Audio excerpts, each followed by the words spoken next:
Hello! So, ayan, tulog ang mga puppies. Naku, ayan na, papasok na ang mama dog na si Yuki.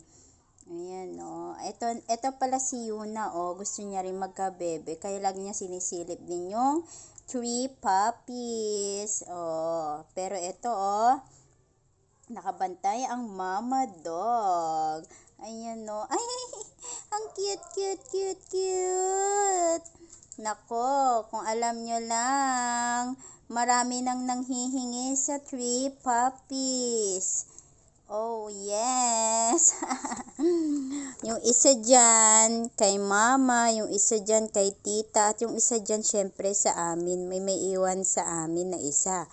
Pero may nakausap ako na isa sa mga co-teachers ko, humihingi din kasi para daw may kalaro ang kanyang alagang aso na nag-iisa. Pero tingnan na lang natin, malalaman na lang natin in the future.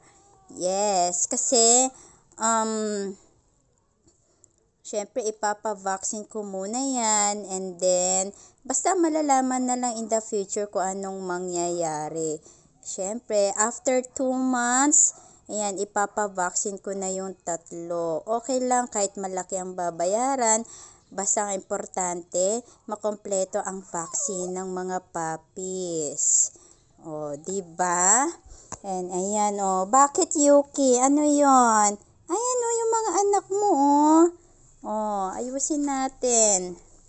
Ayusin natin yung higaan nila. Ayan, mga tulog. Tulog na tulog sila, o. Ayan lang.